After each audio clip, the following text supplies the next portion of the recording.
Today is Halloween, a day for creepy spooks or spooky creeps.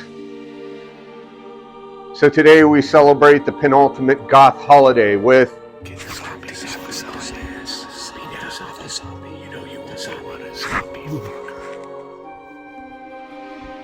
to the bar.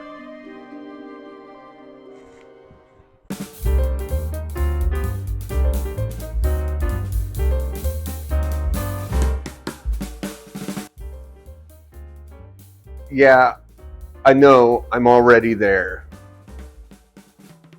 I'm just saying, you don't need to say to the bar when you're already in the bar. It's redundant. Thanks. Good evening, ghouls and gals, shipmates and shitheads, battle buddies, and blue falcons. Welcome to another crazy episode of Before the Mast, a show where I share what I'm drinking with you and tell you stories from my sordid past.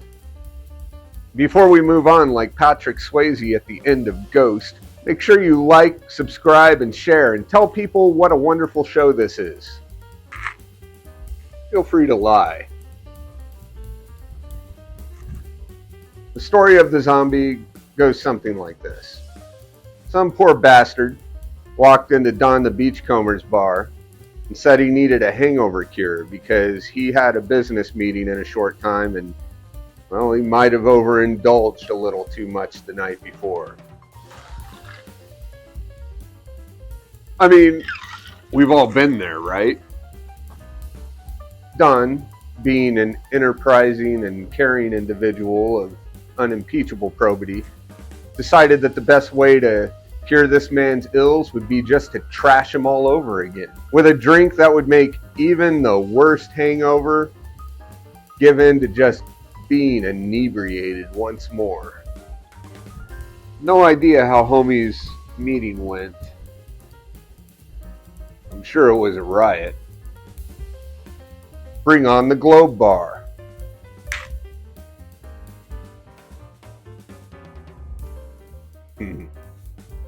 Like that. For this drink, you're going to need light rum. I'm using Myers. Dark rum. Again, I'm using Myers. A dark overproof rum. I'm using Gosling's 151. Tauernum. John D. Taylor's. And Pernod. Oh, and don't forget Angostura bitters. Your non-alcoholic ingredients will be lime juice, grapefruit juice, and simple syrup. This recipe is based off of the Smuggler's Cove recipe, but I don't have herbstura and I don't have cinnamon syrup. So we're just winging it with what we've got. You're also going to need mint for the garnish. Let's build this jump off.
Now shake it like a Polaroid picture.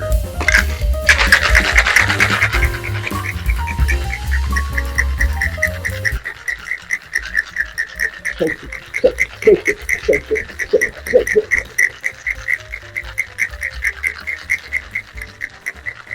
Probably good. Take your chalice, fill it with ice.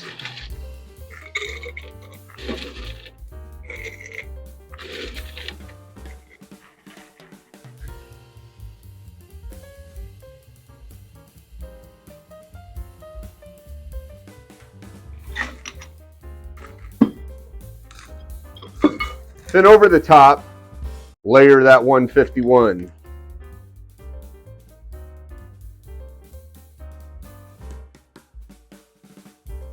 Garnish with mint.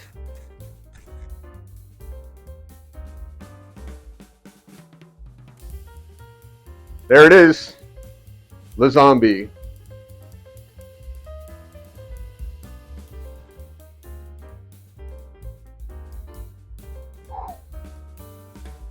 Wow. That is, that's what one might consider spirit forward.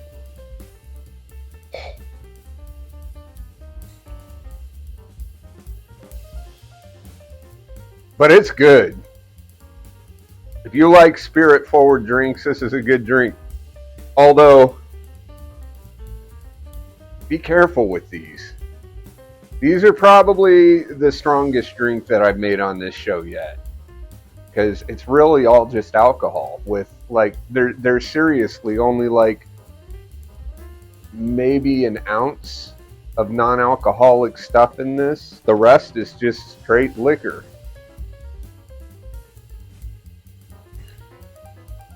I'm wondering if it would benefit from something. We'll try it on the next round. It might add like some apricot liqueur or something. Or maybe some orgeat.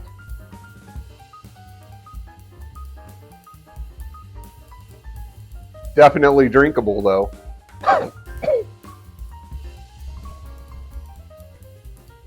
Yep. This drink could definitely raise the dead.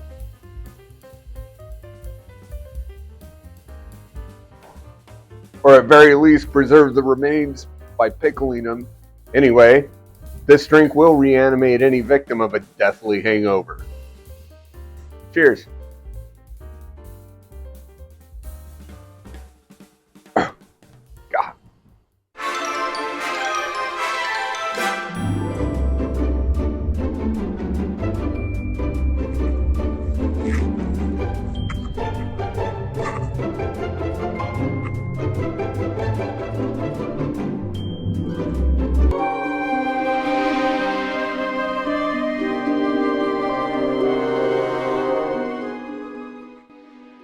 Speaking of reanimation and things that just won't die, since it's Halloween, sit back and hearken unto me for the tale of the Flying Dutchman.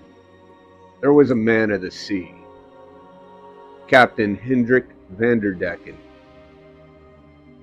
consummate seafarer, but one who sometimes was brash and lacked scruples. They say he sailed for the Dutch East India Company. One calm morning he left Amsterdam for the Far East. The sun rose on the left with a burst of fiery red hues. An omen. Indeed, there were perils along the way, and nothing the ship or the crew could not handle. And once they loaded the holds with silks and spices, they set back for Amsterdam, where they would spend their wages on all sorts of irreputable things. The most perilous part of this journey by far was rounding the Cape of Good Hope. It was always the Cape that seemed to be the hardest part. But this time, an ungodly storm rose up to meet them, pushing their ship back on its track. The crew tried everything, but it was no use. Eventually, they begged the captain to turn around, but the captain remained undaunted. He shook his fist and said, "I will round this cape if it takes an eternity." Well, the devil, who is at the heart of this unnatural storm, appeared on the deck and said, "I've heard your plea." So the devil said, "You want to round this cape? I can set these winds right for you." but only if you consign your ship and your soul to me. Well, the captain, with relentless determination, agreed.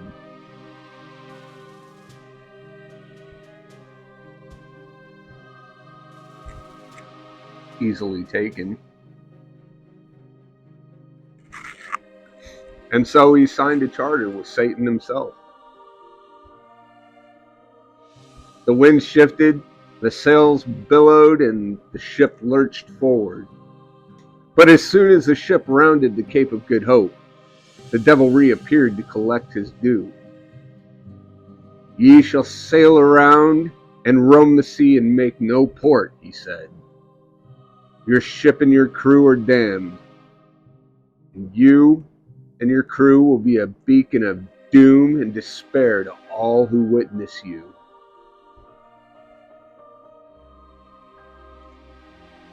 And now when the winds howl and the fog lies heavy on the sea, the vision of the Dutchman looms ghostly and ghastly, right before doom befalls the unsuspecting.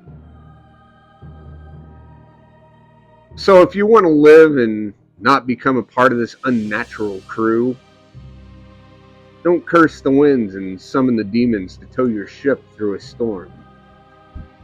Well, that was ominous. Yes. And now a story I swear is true. I wouldn't believe it, except for it happened to me. So I have to believe it. I was standing aft lookout aboard the mighty USS Peleliu, LHA-5, in the middle of the night, somewhere in the Pacific. As aft lookout, once you were relieved, your duty was to check all the nav lights to make sure that they were working, and also to make sure that darkened ship was in effect. To do this, you had to traverse a 900-foot long starboard troop walkway up to the forward starboard gun deck. And from there you could see all the mast lights and the starboard light. You'd then have to cross through the ship's gym onto the port gun deck to check the port light, make sure it was on. I started my 900-foot long walk along the starboard side. At about 150 feet in, there was a watertight door that led to the personnel P-way. It was open, which violated darkened ship, so I looked inside to see if anybody was there. Nothing. Quiet as the dead.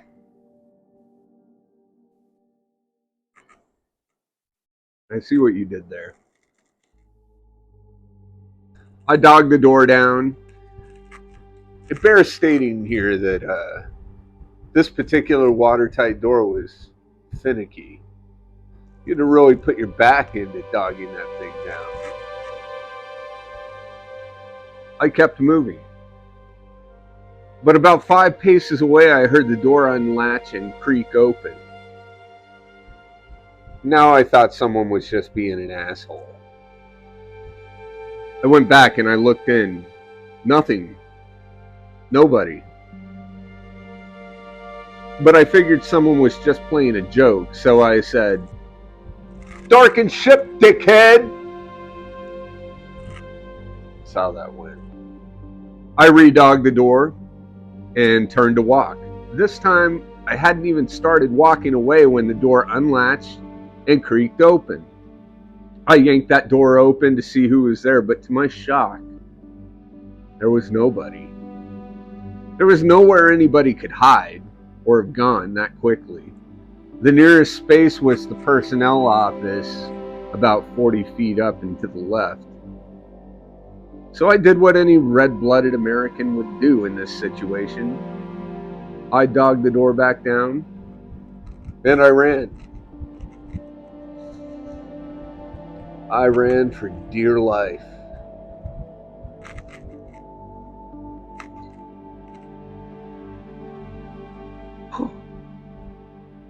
I'm not ashamed to say it. About 10 steps away, I heard the door open again, but this time I wasn't looking. I got up to the pilot house to relieve the helm, and I spoke of this to nobody. Except for maybe Luna. I think I told Luna. And that, kids, is my creepy sea story. True, as unbelievable it may seem. And now I and my zombie bid you a good night.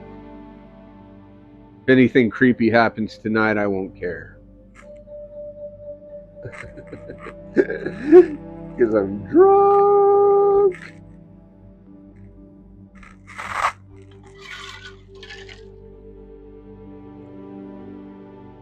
Happy Halloween. Cheers, dickheads.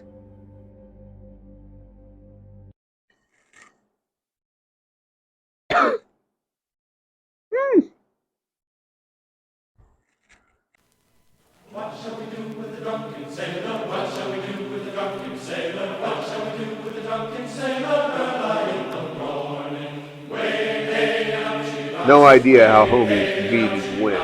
Way day and up she rises early in the morning.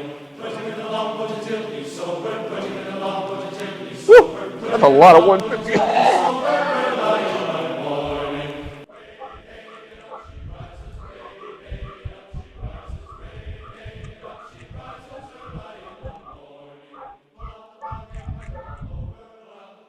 You might want to stir that 151 in. Woo!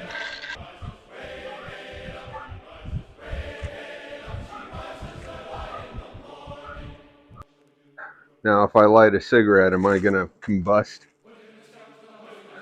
Only one way to find out.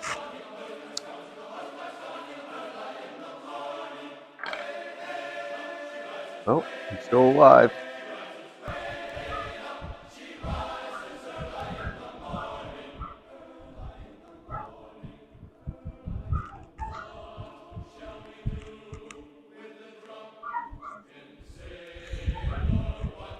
But as soon as the ship rounded the Cape of Good Horrors,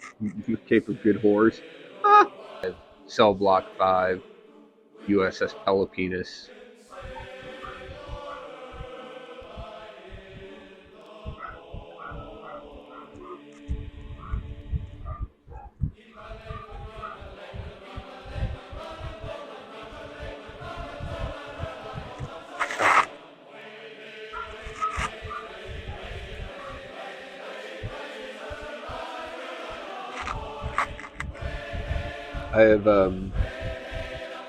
I've been shot at and not run, gone into the jaws of certain death and not run. But this shit made me run. Yeah. You had to really put your back into dogging that thing down.